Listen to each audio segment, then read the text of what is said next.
வணக்கம் குட்டீஸ். இன்று நாம செல்ல போகிறோம் வானவில் பள்ளத்தாக்குக்கு. இந்த கதையின் நாயகன் ஒரு சிறிய யானை, பெயர் பிளஃபி. பிளஃபி ஒவ்வொரு இரவும் வானத்தை நோக்கி மேலே மிதந்த கேண்டி மேகத்தை பார்ப்பான். ஒரு நாள் நான் அங்கே பறப்பேன் என்று தன் மனதில் மென்மையாக சொல்லிக் கொண்டான். பிளஃபி தனது 3 நண்பர்களை வழியில் சந்தித்தான். அவர்கள் பிப் கிளி, டில்லி புலி மற்றும் போப்போ கரடி.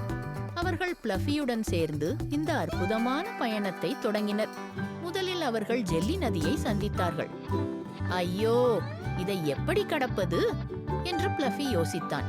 பிப் சிரித்துக்கொண்டு, ஜெல்லி, தவளைகளின் மேல் பாய்ந்து போவோம் என்று சொன்னான். அப்படியே எல்லோரும் பாய்ந்து கடந்து விட்டார்கள். அடுத்தது எலுமிச்சை மலை. காற்று பலமாக வீசியதால் பிளஃபி தலைகீழாக சுழன்றான். எல்லோரும் விழுந்து விழுந்து சிரித்தனர். பிறகு அவர்கள் கம்மி குகைக்கு வந்தார்கள். அங்கு வந்ததும் திடீரென்று டில்லி புலியின் பட்டைகள் ஒளி வீசத் தொடங்கின. பாதை முழுவதும் பிரகாசமாகியது.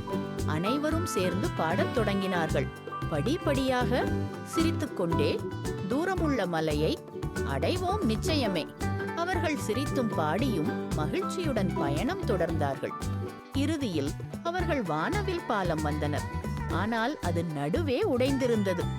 பிளஃபி கண்களை மூடி சிறகுகளை விரித்து முதல் முறையாக பறந்தான். சிறிது நேரமே பறந்தாலும் அவனால் இடைவெளியை கடக்க முடிந்தது. அவரது நண்பர்கள் மகிழ்ச்சியோடு கத்தினர், பிளஃபி, நீ பறக்கறாய், உண்மையிலேயே நீ பறக்கறாய்.